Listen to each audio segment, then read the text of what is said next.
اور اب قرآن کریم ایک خاص قوم کو براہ راست مخاطب کرتا ہے، وہ قوم جسے نعمتیں دی گئیں، وعدے کیے گئے اور بار بار یاد دہانی کروائی گئی۔ یہ پکار صرف بنی اسرائیل کے لیے نہیں، یہ ہر اس دل کے لیے ہے جو حق جاننے کے باوجود تاخیر کرتا ہے۔ يا بني إسرائيل اذكروا نعمتي التي أنعمت عليكم وأوفوا بعهدي أوف بعهدكم وإياي فارهبون۔ اللہ نے مجھ سے وعدہ لیا تھا اور میں لوگوں سے ڈر گیا۔ اے بنی اسرائیل، میری وہ نعمت یاد کرو جو میں نے تم پر کی اور میرا عہد پورا کرو، یعنی وہ صرف ایک اللہ کی عبادت کریں، اسی کے آگے جھکیں اور اسی سے مانگیں۔ نبی آخر الزماں صلی اللہ علیہ وسلم پر ایمان لائیں، حق کو نہ چھپائیں۔ اگر وہ ایسا کرتے تو اللہ دنیا و آخرت کی کامیابی، گناہوں کی معافی، جنت عطا فرماتا۔ اور مجھ ہی سے ڈرو۔ اللہ بنی اسرائیل کو یاد دلا رہا ہے، میں نے تمہیں نعمتیں دیں، نبی دیے، کتاب دی۔ اب اگر تم میرا وعدہ پورا کرو گے تو میں بھی اپنا وعدہ پورا کروں گا، لیکن ڈر صرف مجھ سے رکھو، کسی قوم یا طاقت سے نہیں۔ اللہ بندے کے چھوٹے قدم کو بھی ضائع نہیں کرتا، بلکہ اسے کہیں گناہ بڑھا دیتا ہے۔ نبی صلی اللہ علیہ وسلم نے فرمایا، اللہ فرماتا ہے بندہ میری طرف چل کر آتا ہے، میں اس کی طرف دوڑ کر آتا ہوں۔ اللہ تعالیٰ نے قرآن کریم کی سورۃ البقرہ کی آیت نمبر 222 میں فرمایا، ان اللہ یحب التوابین۔ بے شک اللہ توبہ کرنے والوں سے محبت کرتا ہے۔ انسان اگر نیت سے ایک قدم اللہ کی طرف بڑھا دے تو اللہ اپنی رحمت سے اس کا پورا راستہ بدل دیتا ہے۔ وآمنوا بما انزلت مصدقا لما معكم ولا تكونوا اول كافر به۔ اور ایمان لاؤ اس پر جو میں نے نازل کیا، جو اس کتاب کی تصدیق کرتا ہے جو تمہارے پاس ہے، اور اس کے سب سے پہلے منکر نہ بنو۔ یہ آیت بتاتی ہے قرآن کوئی نیا دین نہیں بلکہ پچھلی کتابوں کی تصدیق ہے۔ حق کو پہچان کر انکار کرنا عام گمراہی نہیں، ضد ہے۔ ولا تلبسوا الحق بالباطل وتكتموا الحق وانتم تعلمون۔ سچ تو یہ ہے، اللہ کا حکم بالکل واضح ہے، آہستہ بولو لوگ سن لیں گے، حق بولنا ہر دفعہ فائدہ نہیں دیتا۔ اور حق کو باطل کے ساتھ نہ ملاؤ اور جان بوجھ کر حق کو نہ چھپاؤ۔ حق میں ملاوٹ سب سے خطرناک گمراہی ہے۔ جان بوجھ کر حق چھپانا علم کے ساتھ خیانت ہے۔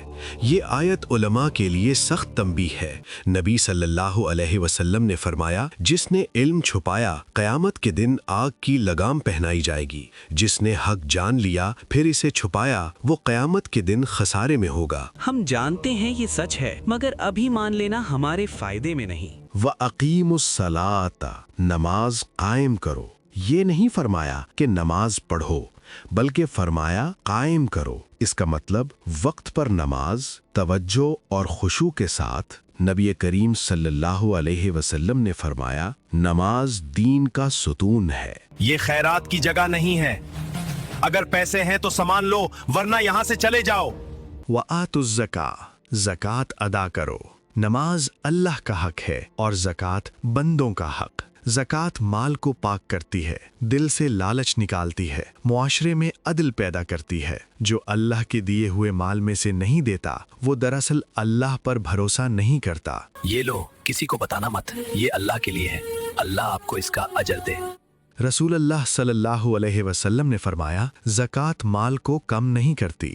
وَارْكَعُوا مَعَ الرَّاكِعِينَ، جھکنے والوں کے ساتھ جھک جاؤ۔ یہ حکم جماعت کی طرف اشارہ ہے، مطلب اکیلے نہیں، امت کے ساتھ۔ تکبر چھوڑ کر صف میں کھڑے ہونا، امیر و غریب برابر۔ جو سجدے میں جھک جاتا ہے اللہ اس کو بلندی عطا کرتا ہے۔ نبی صلی اللہ علیہ وسلم نے فرمایا، جماعت کے ساتھ نماز اکیلے کی نماز سے 27 درجے زیادہ ہے۔ أَتَأْمُرُونَ النَّاسَ بِالْبِرِّ وَتَنْسَوْنَ أَنفُسَكُمْ وَأَنْتُمْ تَتْلُونَ الْكِتَابَ أَفَلَا تَعْقِلُونَ۔ کیا تم لوگوں کو نیکی کا حکم دیتے ہو اور اپنے آپ کو بھول جاتے ہو، حالانکہ تم کتاب پڑھتے ہو؟ کیا تم عقل نہیں رکھتے؟ اللہ پوچھ رہا ہے، کیا تم کتاب پڑھ کر بھی نہیں سمجھتے؟ دوسروں کو نصیحت کر کے خود عمل نہ کرنا منافقت ہے۔